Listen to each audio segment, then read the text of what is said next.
All right, we are on day 18 of 1825, where we are studying the subject of leadership. Today is May 23rd, 2005. Right now it's 8:46, started 8:45. We're going to go for an hour. And you're wondering, why am I doing this? Because I desire to, and it's my passion, it's my vision, the vision God put in my heart, to pastor a church of 2,000 members that impact the world with the word of truth, because I understand that the word of truth is what sets people free. Jesus said, God, your word is truth, and the truth will set people free. So that's why I'm focused on that. But then my mission is to save souls, develop disciples, and lead leaders. In order to lead leaders and fulfill my mission, I have to first become an exceptional leader, an excellent leader, a leader that others would want to follow. And I've committed the next 5 years to studying 1 hour a day on the subject of leadership, not so I can just read books, but so I can become the leader. I can begin to adopt the mindset so I can be able to impact lives in a greater way. And right now we're on our second book that we began to read, and it's by John C. Maxwell, called Becoming a Person of Influence. Becoming a Person of Influence. We're going to continue reading this book today. We're in the chapter where it talks about a person of influence nurtures people. I believe it's chapter 2. And I'm on page 45. And yesterday we left off on how to become a nurturer, number 3. We're going to pick up right from there. Let me move my laptop back.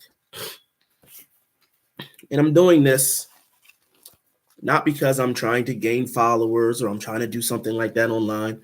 I'm doing it because I'm the reason I'm putting it on Facebook, or what is this, YouTube, is because it's helping to hold me accountable. Doing it each and every day. I don't want to skip days. I want to just go straight through. So being consistent is very important to me. Being committed is very important to me, and that's holding me accountable. Because unless not that I couldn't do it without being on live or whatever, but it does give me an incentive, or gives me a motivation to be like, okay, I got to go back and do it again. So it shows my consistency, and I'll be able to go back and say, hey, I have 1,825 videos online that prove that I am consistent, proves to myself that I'm consistent, and that I am committed to what God put in my heart. So let's look at this. Oh, no. Which number are we on? How to be a natural. Oh, so we did get them all. How to be a natural nurturer. I did get all 6 of them. So we're going to pick up right here with the next story. It says Walt Disney is reported to have said that there are 3 kinds of people in the world. There are well poisoners who discourage others, stomp out their creativity, and tell them what they can't do. There are lawn mowers, people who have good intentions but are self-absorbed, who mow their own lawns but never help others. And there are life enhancers. The last category contains people who reach out to enrich the lives of others, who lift them up and inspire them. Each of us needs to do everything in our power to become a life enhancer, to nurture people so that they are motivated to grow and reach their potential. It is a process that takes time, and in the coming chapters, we'll share insights that will show you how to help people take additional steps in that process.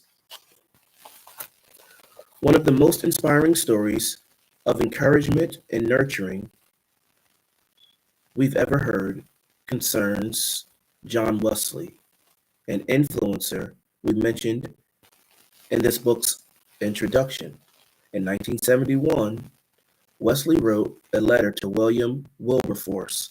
Now, if you have the book, I'll encourage. I'm on page 55, about to turn to 56. Wesley wrote a letter to William Wilberforce, a man fighting for the abolition of the British slave trade. The letter, which has since become famous, said this: London, February 26, 1791. Sir, unless the divine power has raised you up, I see not how you can go through your glorious enterprise. In opposing the execrable villainy, in exposing that execrable, never heard of that word, execrable villainy. Let me see what execrable means, because I don't know if you've heard that word before. I have never heard that word execrable. I don't even know if I'm saying it right. Execrable. It means extremely bad or unpleasant. Execrable. Execrable. Execrable. Okay, execrable. That sounds weird. Let me try that again. Execrable. Execrable. Okay. New word. Execrable. Execrable. Villainy, which is the scandal of religion, of England, and of human nature. Unless God has raised you up for this very thing, you will be worn out by the opposition of men and devils. But if God be for you, who can be against you? Are all of them stronger than God? Oh, be weary and be not weary in well doing. Go on in the name of God and in the power of his might, till even American slavery, the vilest that ever saw the sun, shall vanish away before it. That he who has guided you from your youth up may continue to strengthen you in this and all things, is the prayer of your affectionate servant, John Wesley. Wow. 4 days later, Wesley was dead at age 88. Yet his influence in Wilberforce's life continued for years. Wilberforce did not succeed in convincing Parliament to abolish slavery at that time, but he didn't give up the fight. He kept at it for decades despite slander, vilification, and threats. Isn't that something? A lot of times we're so quick to give up. We're so quick to just stop. But this man was like, I'm fighting for the rights of someone else. I'm fighting for what God put in my heart to do. And he says he kept at it for decades.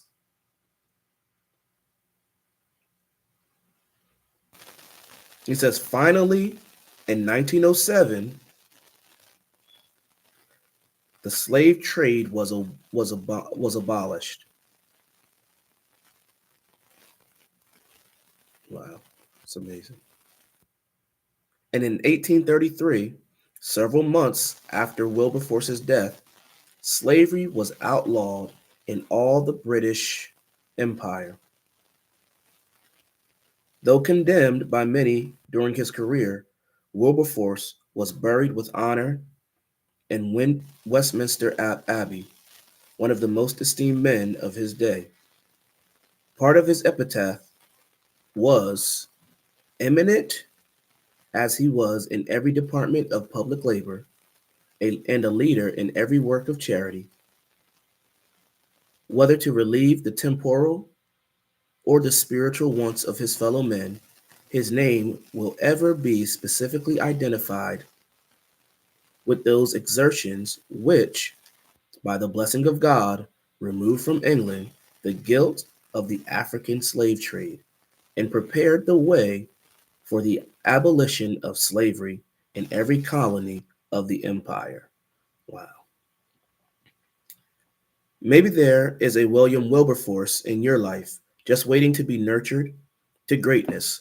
The only way you'll ever know is to become the nurturer who is other-handed and adds value to people they meet. Chapter number 3. Wow. A person of influence, let's write this down. A person of influence has faith in people.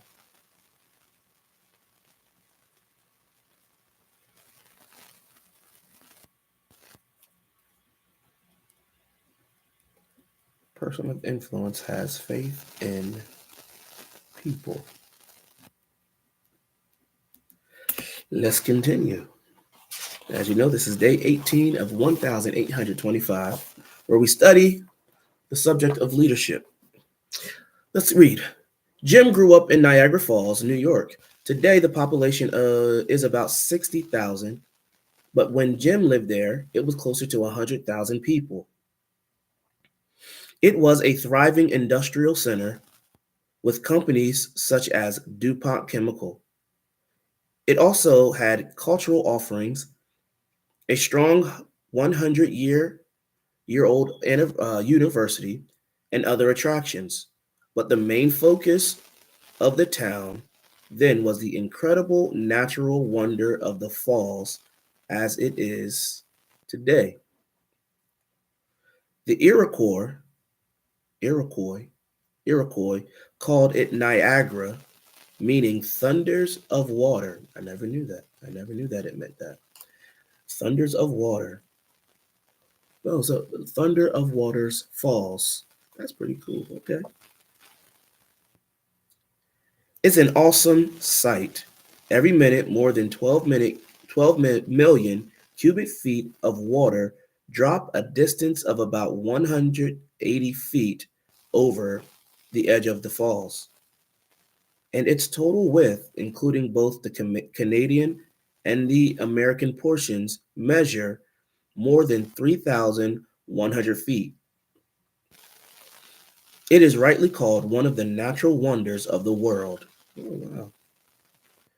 Jim says, I don't know, have you ever been to the Niagara Falls? I've never been there. I'm gonna need to go see one of these natural wonders of the world. Matter of fact, let me write that in my notes. Go see the natural wonders of the world. I wonder how many there are. How many natural wonders of the world are there? Let's see that.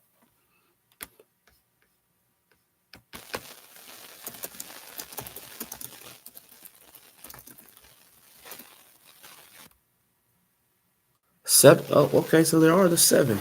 We see the Northern Lights. Well, that's in up Alaska, ain't there? I'm not about the cold.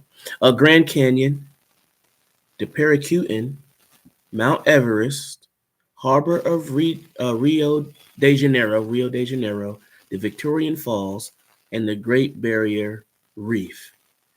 And he messed me. I thought he said this was one of them. Okay, maybe at one time it was. Okay, let's keep going. Back when we were growing up, we heard a lot of stories about the falls and the daredevil stunts people used to pull, like Annie Edison or Edson Taylor's going over the falls in a barrel and things like that.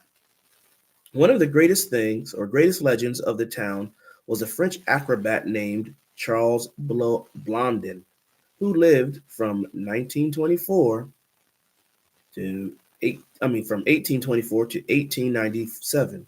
He crossed over the entire width of the falls in a tightrope back in 1859.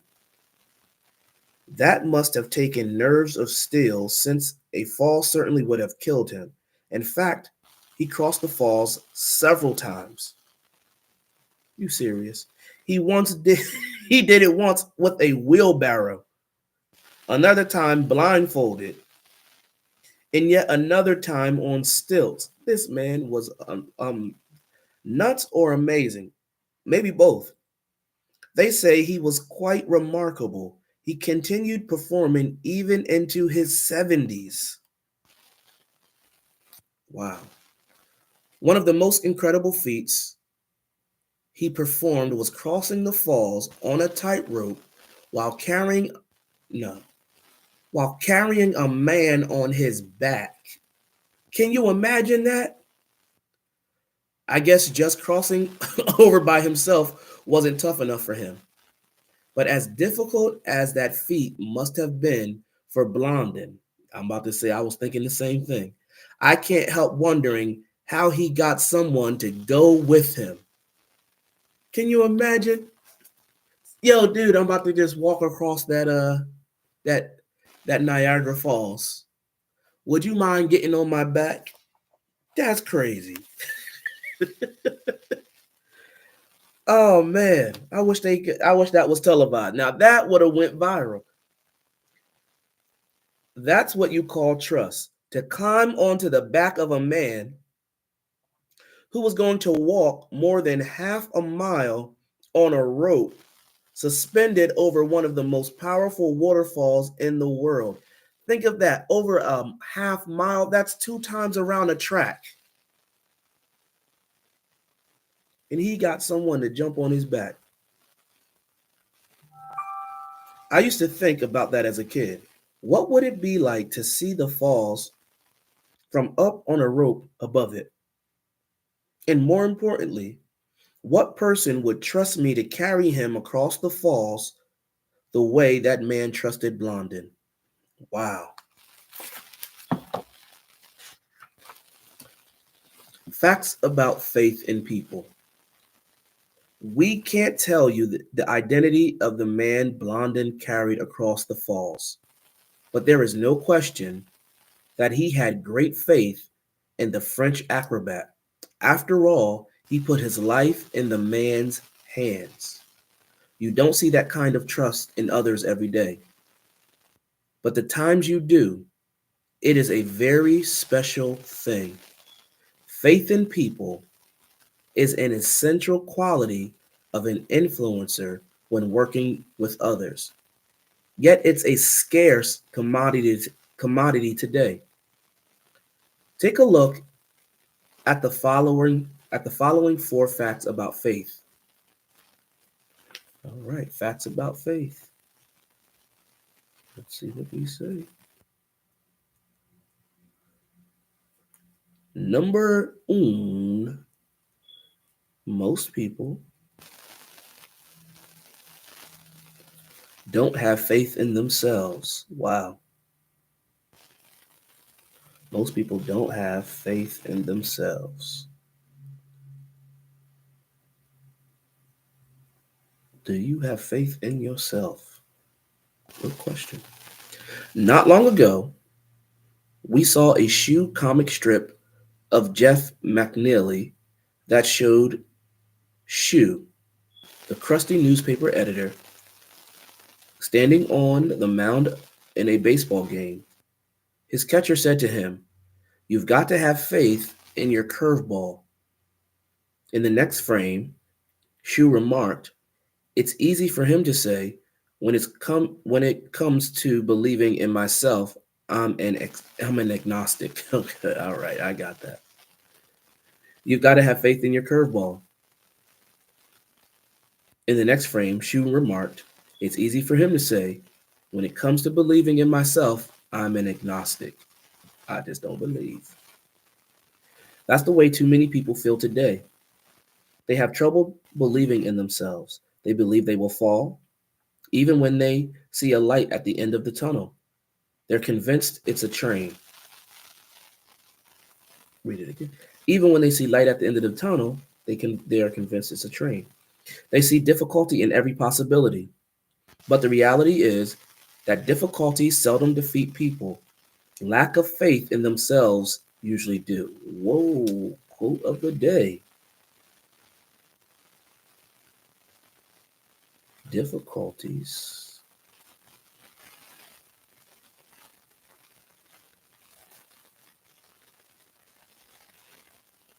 seldom defeat people.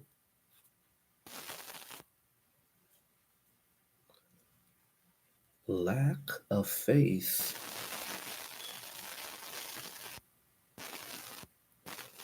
in themselves usually does it.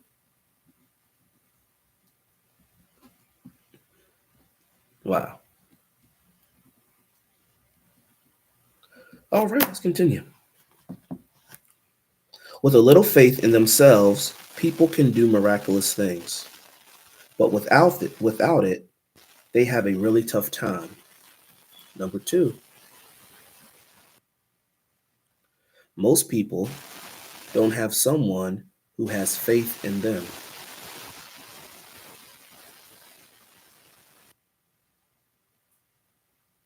Most people don't have someone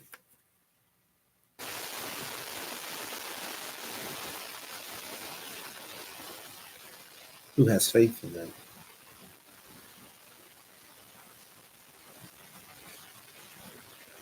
That's why I'm grateful for all my partners that I have now because they have faith in me. They see something. So they show up to conferences, they show up to meetings, and I'm grateful for every last one of them.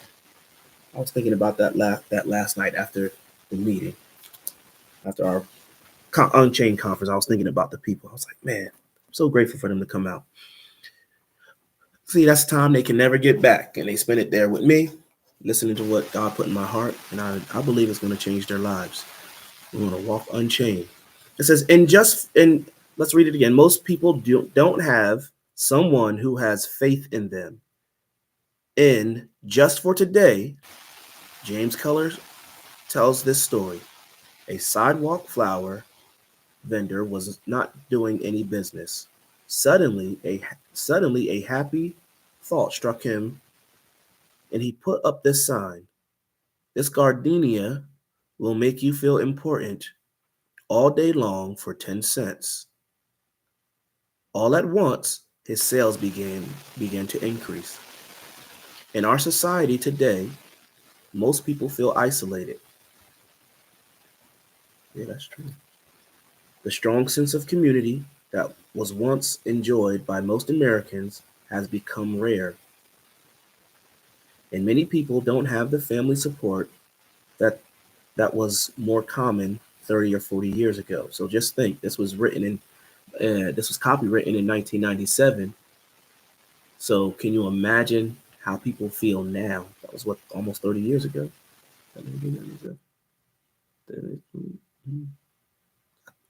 Somewhere around there, yeah.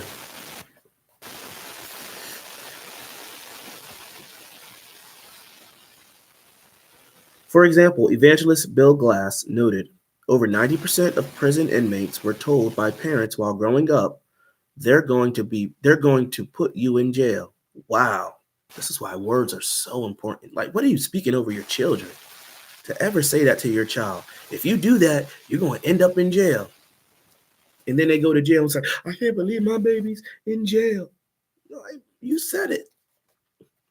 That's what I told my children. I said, I remember saying that, you'll never spend a moment in jail. Not one day. Instead of teaching their children to believe in themselves, some parents are tearing them down. For many people, even those who are closest to them don't believe in them. They have no one on their side. No one, even a little thing like a flower. Oh, excuse me. No wonder even a little thing like a flower can make a difference in how a person approaches the day. Number three, most people can tell when someone has faith in them.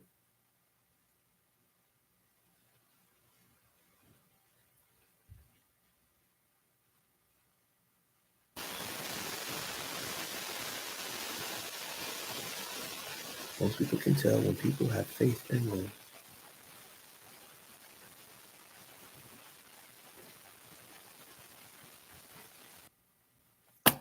All right.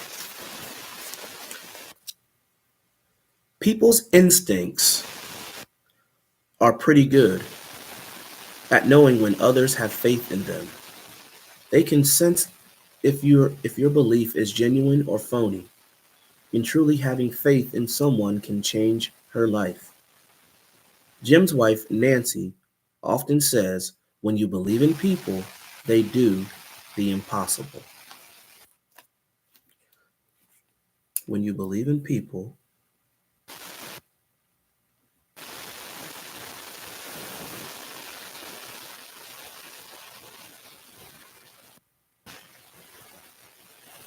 they do the impossible.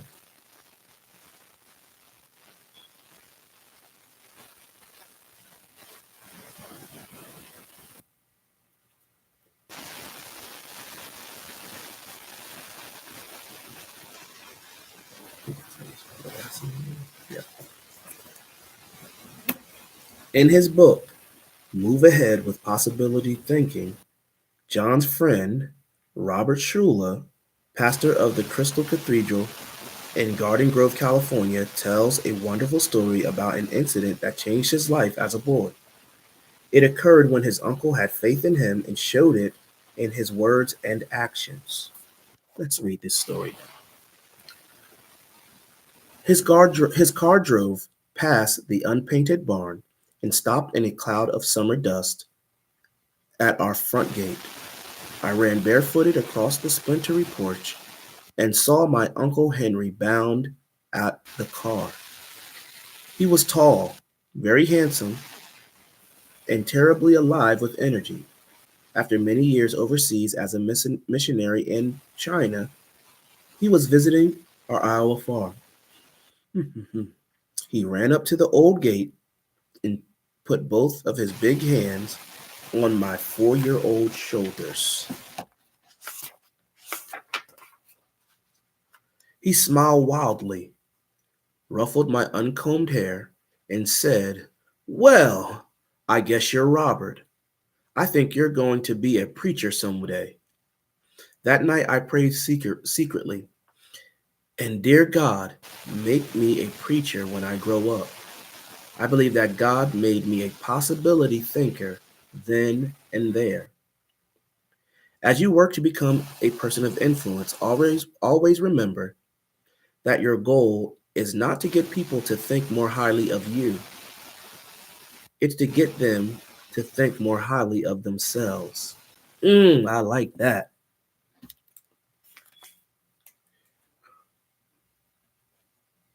Your goal is not to get people to think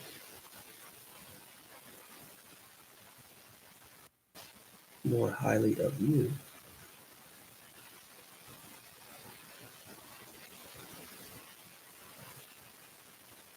To get them to think more highly of themselves.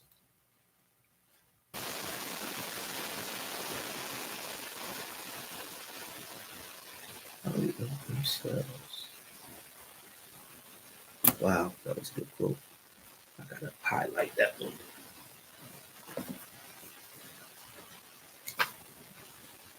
Can you imagine how you would make people feel about themselves if that was the mindset that you have every day? Your goal is not to get people to think more highly of you, but to get them to think more highly of yourself or of themselves. I'm telling you, that comes from having confidence in who God made you. You can't do it any other way.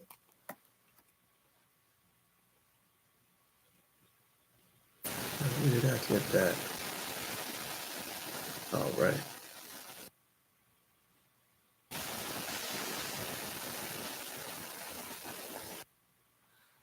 Mm, mm, mm. All right, let's keep going.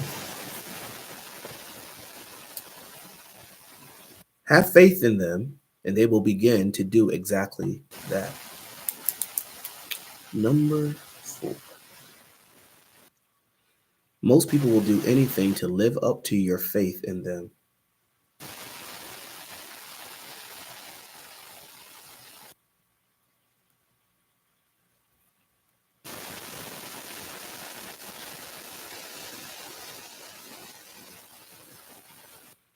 To live up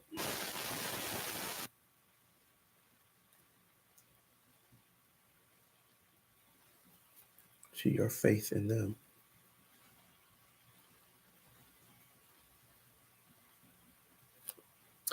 People rise or fall to meet your level of expectations for them.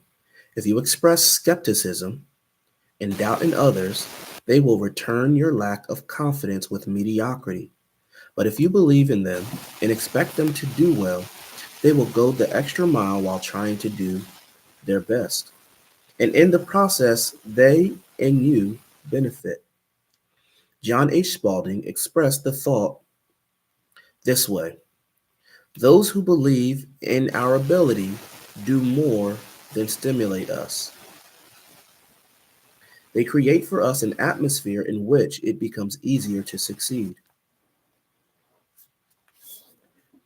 Those who believe in our ability do more than stimulate us. Those who believe in our ability do more than stimulate us. They create for us an atmosphere in which it becomes easier to succeed.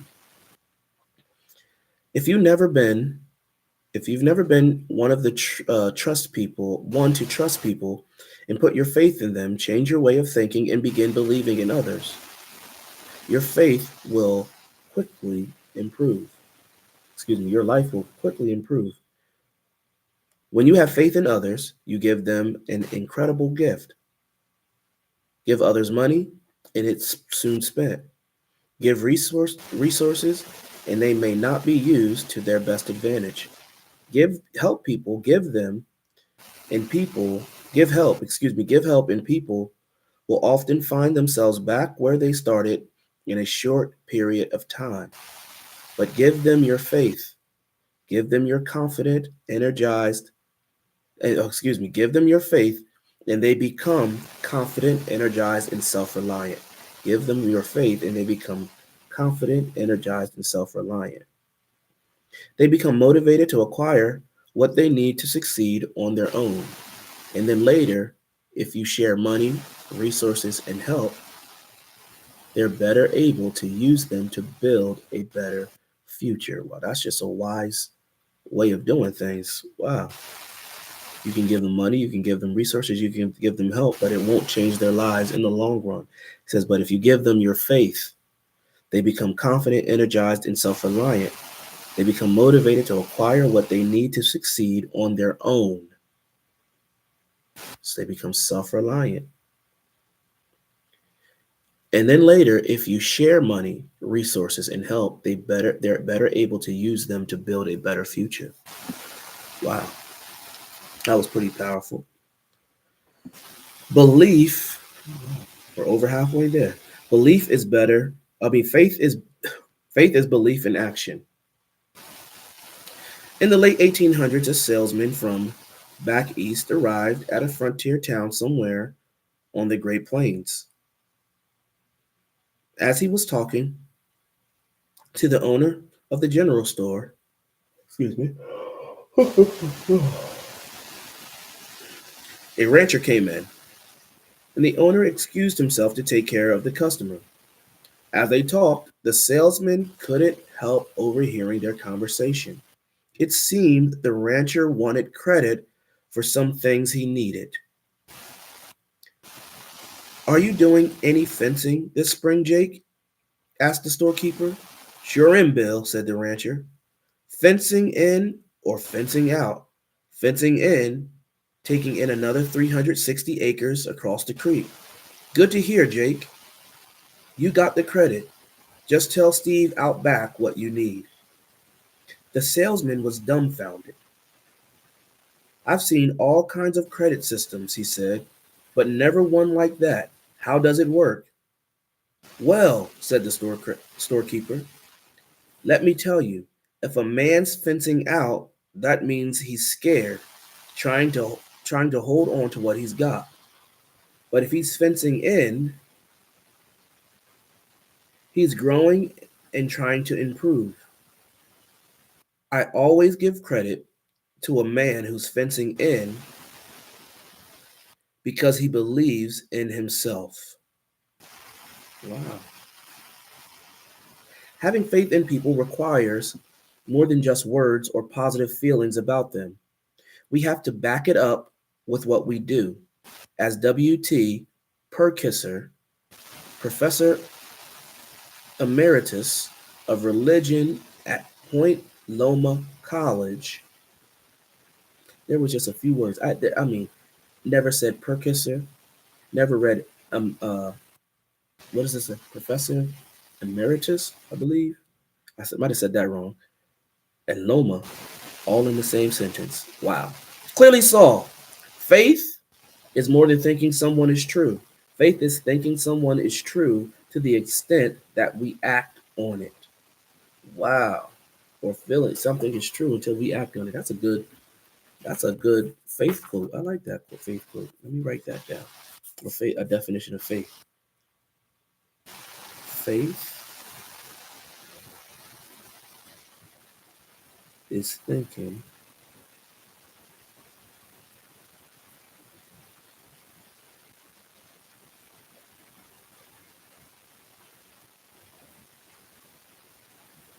that something is true to the extent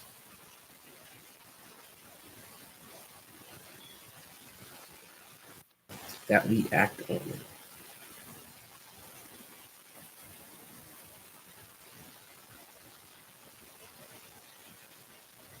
Oops, of this. W.T. Perkisser.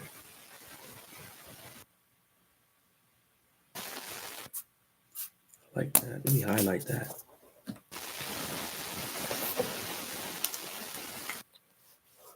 Faith is thinking something is true to the extent that we act on it. Wow. If you want to help other people and make a positive impact on their lives, you have to treat them with that kind of confidence. Ralph Waldo Emerson said, "Trust men and they will be true to you. Treat them greatly and they will show themselves to be great." Become a believer in people, and even the most tentative and inexperienced people can bloom right before your eyes. How to become a believer in people. Let's write this down.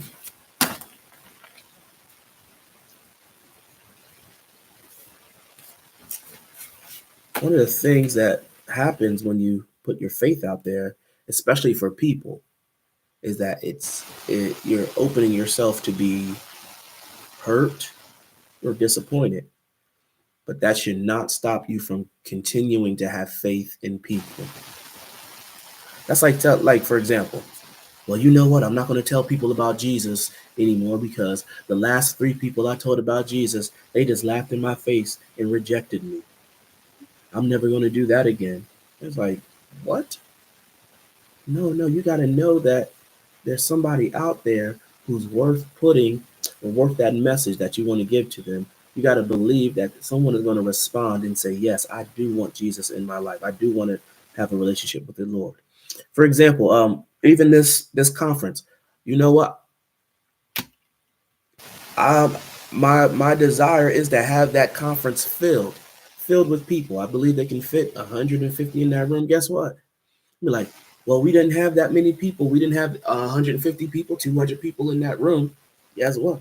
We'll come back next year. We're gonna do another one next year, another conference next year. And like the Lord told me, He says, Clay, He says, don't blame the anointing for uh, for improper promotion.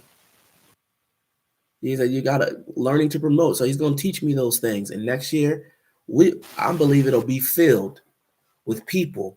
It'll be a powerful, powerful conference that people come. I mean, we had people even yesterday. We had almost half the crowd came from a whole nother state. That's amazing to me. Half the people there was from a whole nother state. So you can't tell me you can't fill up the room. It's just now proper promotion.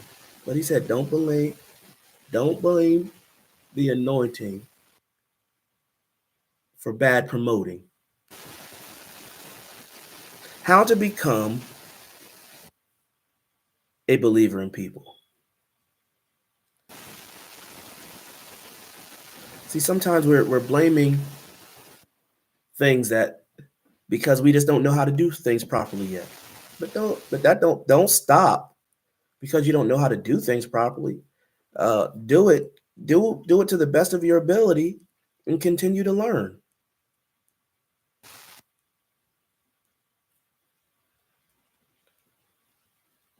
Some people are like, well, are you disappointed that you didn't have a full place in there yesterday? Absolutely not. Why? Because I'm learning, I'm growing confidence. And the people that came, every one of them was worth my time. If one person would have shown up, they would have been worth my time. And many times we despise where we are instead of saying, Lord, thank you for using me where I'm at. And then I also thank you for developing my character so I can increase and become more fruitful. So many people just quit because they don't get the results they want right away, instead of realizing that your character's being worked, your character's being formed. You're becoming a better person. You're becoming a better speaker. You're becoming a better whatever it is that you do, and you just keep going at it.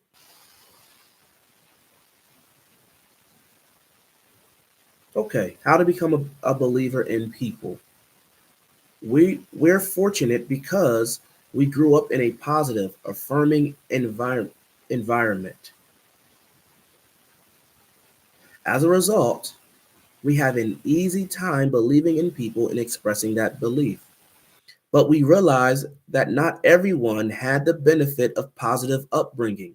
Most people need to learn how to have faith in others. To build your belief in others, try using these suggestions created using the initials or the initial letters of the word believe.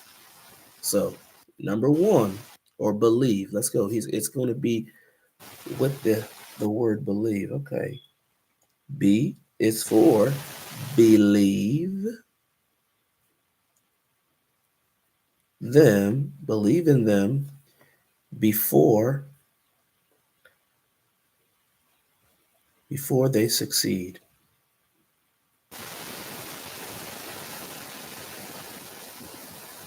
Believe in them before they succeed. Have you ever noticed how many people support a sports team as soon as it starts winning? Yeah, those are the bandwagoners. That happened here in San Diego a couple years ago when the Chargers won their division. They won all their playoff games leading into the playoffs or into the Super Bowl. The whole town went crazy. You could see that's how the Eagles just, when they win, they just tear up everything. Like, we don't need to tear up our own town. Go tear up the other team that lost town, something like that. Okay, the whole town went crazy. You could see the teams lighting the bolt symbol everywhere, on people's houses, on the back windows of cars, on lapel pins, and so forth. During the height of this Chargers' success, a couple of local radio personalities named Jeff and Jer, maybe they do, but it's Jer, um, rallied the people of San Diego by sponsoring a big event at the stadium one morning. Their plan was to give the people who showed up T-shirts in the team's colors and have them line up in the parking lot in the shape of a giant lightning bolt. Then they would take a picture of it from a helicopter and put it in the newspaper the next morning. A couple of thousand people were required to pull it off, but they hoped enough would show up to make it happen. Imagine their surprise when so many people showed up that they ran out of t-shirts and ended up surrounding the human bolt with a border of extras. It was such a big deal that some of the news services picked it up and televised it on national television. Everyone loves a winner. It's easy to have faith in people who have already proven themselves. It's much tougher to believe in people before they have proved themselves. My God. But that is the key to motivating people to reach their potential. You have to believe in them first before they become successful, and sometimes before they even believe in themselves. French writer and moralist Jeff Joubert said, "No one can have faith unless he has faith." Okay, let me say that again because I messed that sentence up. No one can give faith unless they have faith. It is the persuaded who persuade. You need faith in others before you can persuade them to believe in themselves. Some people in your life desperately want to believe in themselves but have little hope. As you interact with them, remember the motto of French World War I hero Marshal Ferdinand Foch. There are no hopeless situations. Somebody was like, "Did Pastor just cuss?" No, no, no, no. There are no hopeless situations. There are only men and women who have grown hopeless about them. Every person has seeds of greatness within, even though they may currently be dormant. But when you believe in people, you water the seeds and give them the chance to grow. Every time you put your faith in them, you're giving life sustaining water, warmth, food, and light. And if you continue to give encouragement through your belief in them, these people will bloom in time. The E in believe is for emphasize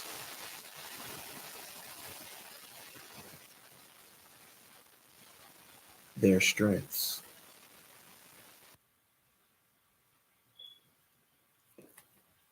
We mentioned previously that many people mistakenly think that to be influential in other people's lives, they have to be an authority and point out their deficiencies. People who try that approach become like Lucy from the comic strip Peanuts by Charles Schulz. In one strip, Lucy told poor Charlie Brown, "You, Charlie Brown, are a foul ball in the line drive of life." Man, that is pretty bad. You're in the shadow of your own goalpost.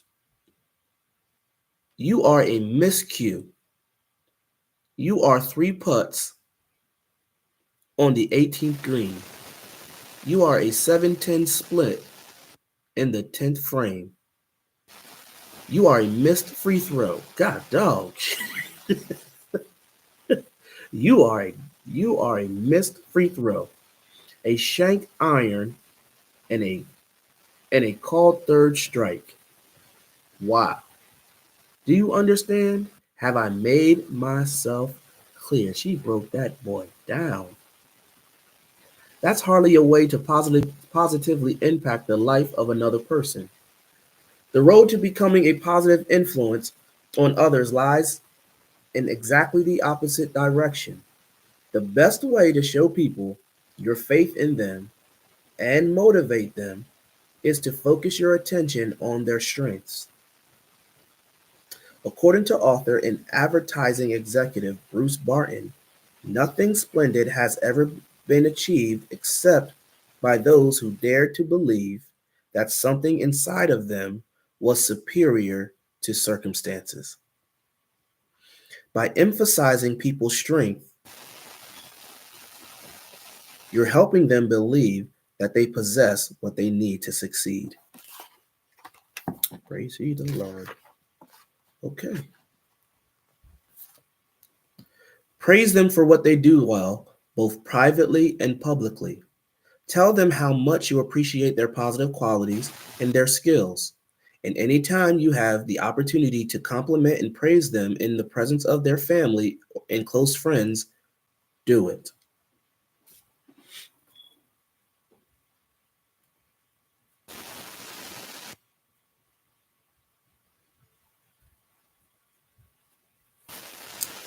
The L is for list their past successes. List their past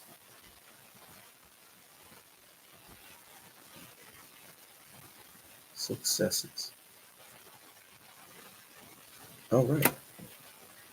Even when you emphasize people's strength or their strengths, they may need further encouragement to show them you believe in them and to get them motivated. There's a lot of thems there. Huh? Entrepreneur Mary Kay Ash advised, everyone has an invisible sign hanging from their neck saying, make me feel important. Never forget this message when working with people. Well, then I need to write it down. Everyone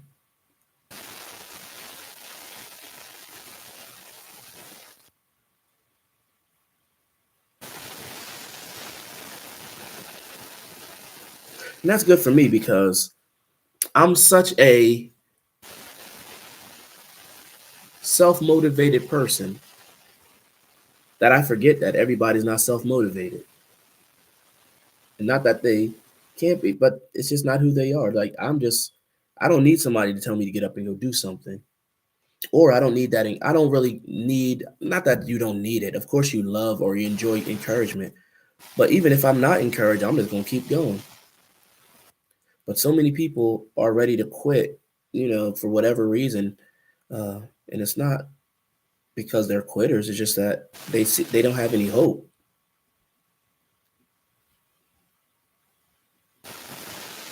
And I got to learn to be the person to put hope in people.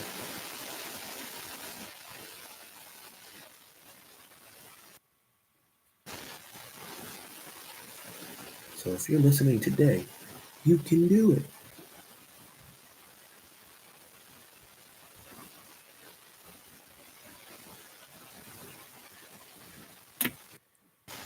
All right. So let me read that again. That was Mary Kay Ash.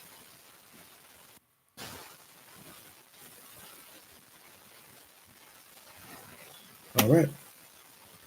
Everyone has an invisible sign hanging from their neck saying, make me feel important. Never forget this message when working with people. One of the best ways to do that is to help people remember their past successes. The account of David and Goliath presents a classic example of how past successes can help a person have faith in himself. You may remember the story from the Bible. A 9-foot tall Philistine champion named Goliath stood before the army of Israel and taunted them every day for 40 days, daring them to send out a warrior to his face. On the 40th day, a young shepherd named David came to the front lines to deliver food to his brothers who were in Israel's army. While he was there, he witnessed the giant's contemptuous display of taunts and challenges. That's a word I have not said in quite some time. Contemptuous. I like that word. It makes you sound smart. David was so infuriated that he told King Saul of Israel that he wanted to face the giant in battle. Here's what happened. David said to Saul, let no one lose their account of this Philistine. Your servant will go and fight him. Saul replied, you are not able to go out against this Philistine and fight him. You are only a boy, and he has been a fighting man from his youth. But David said to Saul, your servant has been keeping his father's sheep. When a lion or a bear came and carried off a sheep from their flock or from the flock, I went after it, struck it, and rescued the sheep from its mouth. When it turned on me, I seized it by its hair, struck it, and killed it. Your servant has killed both the lion and the bear. The Lord who delivered me from the paw of the lion and the paw of the bear will deliver me from the hand of the Philistine. Now, I want to tell you something. That is quite a commitment to the sheep. Most people, that sheep would get caught up by that lion, like, oh no, Not Susie, not Susie the lamb. Oh, but no, you're not going to be like, come here, give me my sheep back. Get here. Kill the lion. No, that's not, no, that you got to know God's with you. Man. And that's what God said. David is a man after my own heart. Because listen, that's what God did for us. That's what God did for us. He saw us in the mouth of this lion, and he says, I'm going to run, I'm going to send my son, and I'm going to tear you out of the mouth of this lion. I'm going to save you.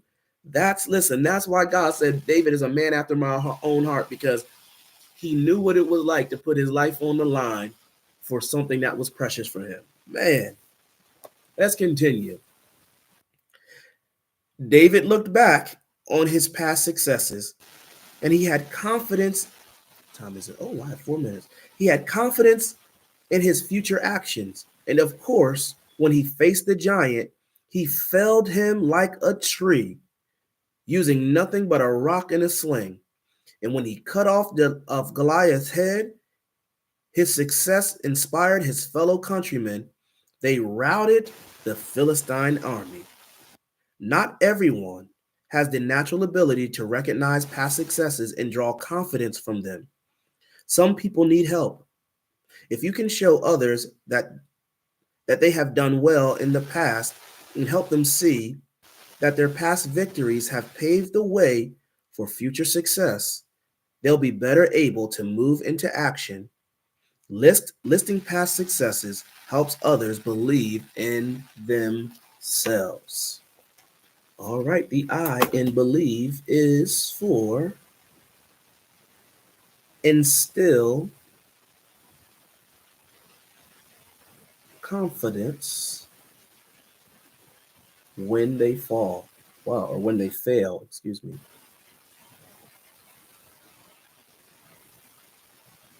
All right. We have 2.5 minutes. Let's go at it.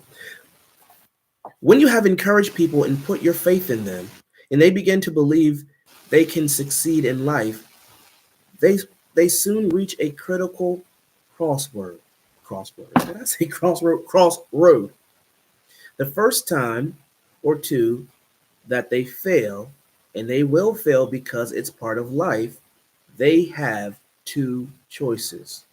They can give in or go on. They can give in or go on. Some people are resilient and willing to keep trying in order to succeed, even when they don't see immediate progress. But others aren't that determined. Some will collapse at the first sign of trouble. To give them a push and inspire them, you need to keep showing your confidence in them, even when they are making mistakes or doing poorly. You need patience. One of the ways to do that is to tell them about your past troubles and traumas. Sometimes people think that if you are currently successful, you have always been that way. They don't realize that you have had your share of flops, failures, and fumbles. Show them that success is a journey, a process, not a destination. Show them that success is a journey, a process, not a destination. When they realize that you have failed and yet still manage to succeed, they'll realize that it's okay to fail, and their confidence will remain intact. They will learn to think the way baseball legend Babe Ruth did when he said, "Never let the fear of striking out get in the way." Never let the fear of striking out get in the way. The E is for experience. The E in believe is for experience some wins together. Experience some wins together. And we will pick up there tomorrow. Come on over. You can say hi. Good morning. You're the best part of my day. All right. Well, that concludes day 18 of 1825, where we are studying the subject of leadership together. Until tomorrow, keep walking by faith and always remember, when the sun sets free, it's free indeed. Be blessed. I love you, boy. I love you too.